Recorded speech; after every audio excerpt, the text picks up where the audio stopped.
And the Red Cross is doing whatever they can to help them. The Red Cross is helping out 2 families. The Red Cross is providing aid and shelter. The Red Cross will be assigning you a place to stay. 5 families are in the care of the Red Cross this noon. The Red Cross is here right now. And the Red Cross is helping those 4 people. The Red Cross is helping 2 families. Throughout the seaside cities of the north, stunning devastation. And the world watches as 2 nuclear reactors remain dangerously unstable. Eagles player Winston Justice is doing his part to tackle an international disaster. He presented a check for $14,500 to the American Red Cross. The Red Cross is among the organizations accepting financial donations. They're on the Red Cross's website. There's tabs, donate now. All you have to do is click on them. American Red Cross is helping worried families in our area check on loved ones in Japan. The organization has launched a Family Links website and also opened a Family Links center at the Red Cross headquarters. If a similar emergency were to strike here at home, would we be prepared? Planning is essential. Alex Augusti of the American Red Cross says you need 2 plans, an evacuation plan and a plan to shelter in place. La Cruz Roja Americana en Filadelfia anunció que harán todo lo posible para ayudar a estas familias. As the tornado right out of a nightmare tore through Joplin, citizens huddled inside buildings in the dark. The American Red Cross has a program called Safe and Well where people can post online that they're okay. Clearly, the reconstruction is going to take a very long time. Yes, it will, and the Red Cross is prepared for that. Right now, with the shelter we have at Missouri Southern State University is adequate enough, it's big enough, people are comfortable there. If the needs grow, that we need more shelters, we will do that. Right now, what we have seems to be sufficient. Thank you so much, Dave. Good luck to you there and all your colleagues from the Red Cross doing incredible work in Joplin, Missouri, as they do everywhere in the country. Thank you. Imagine a path of destruction a mile wide, starting from the Schuylkill Expressway, City Line Avenue, all the way out to Route 3. In just a week, Schrader, alongside hundreds of volunteers, began the massive task of picking up Joplin. Think of starting a $3 to $5 million business in 72 hours.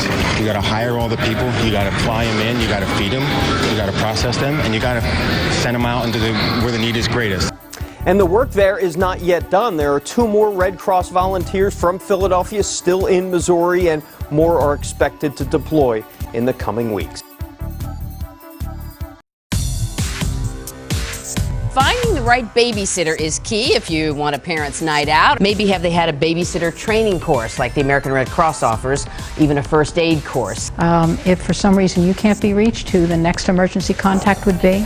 The Citizen Service Before Self honors will be announced later today, and joining us is one of the local finalists. I want you to meet Janice Lufkin. The American Red Cross gives pet CPR classes. They're fantastic. Go to the local American Red Cross chapter to get details.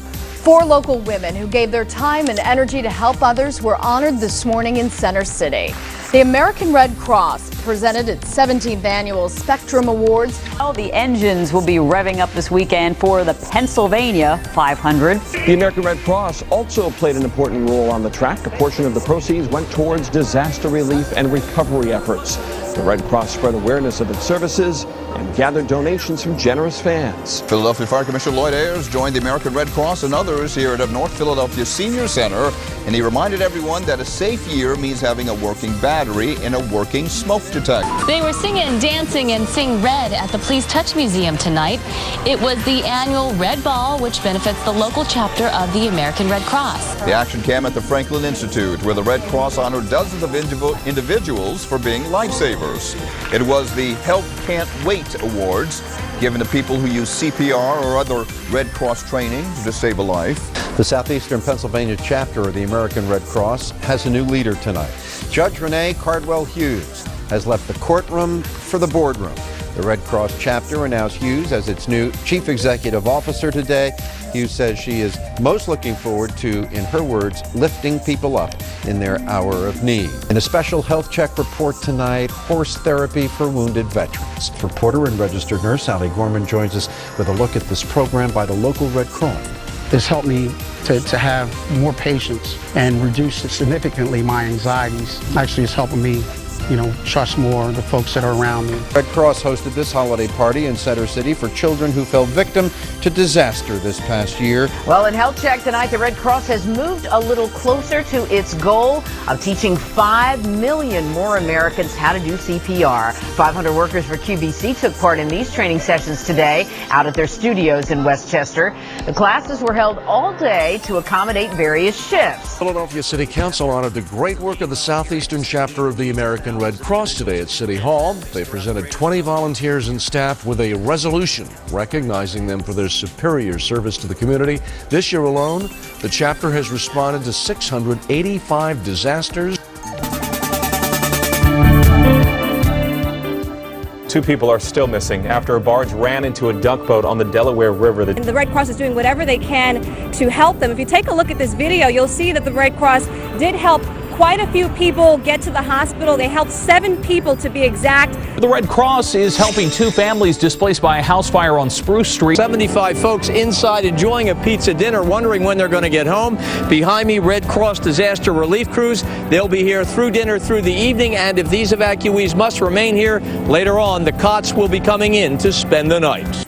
La Cruz Roja Americana del sureste de Pensilvania está ofreciendo asistencia a 24 residentes de Filadelfia cuyas viviendas fueron destrozadas por voraz incendio. El fuego dejó a 2 familias sin hogar. The Southeastern Pennsylvania Red Cross chapter is helping people this morning in the city and the suburbs. In the city, they have set up Roxborough High School as a shelter and Bartram High School in southwest Philadelphia. In Brookhaven, Delaware County, evacuees were allowed to bring their pets to the emergency shelters here. Dogs and cats got their own cages, of course. Little boys got blankets to sleep on. And the Red Cross provided food, water, and a dry place to stay for more than 100 people. The Red Cross is helping people who are displaced. Right now, we're scooping up all of the family members that are on the streets. It's really cold tonight, and we have them here at this rec center right in the neighborhood down from the scene. Red Cross volunteers are giving out blankets. We're giving them something to drink and some hot chocolate and caring for people of all different ages. Residents in Northeast Philadelphia will continue cleaning up from a tornado that struck during yesterday's storms. And the Red Cross is helping those 4 people who couldn't get back inside their apartments. They didn't need housing. That was already taken care of by friends or family, but they did need groceries and clothing, so they did get financial assistance. Fire crews made sure close to 100 residents made it out of this raging inferno at Windermere Court Apartments near 48th and Walnut. The Red Cross is helping. They've been giving displaced residents client assistant cards. 24 families are making alternate holiday plans after a 3-alarm fire tore through an apartment complex in Montgomery County this weekend. While some of the 24 families found other places to stay for the night, the Red Cross helped everyone else.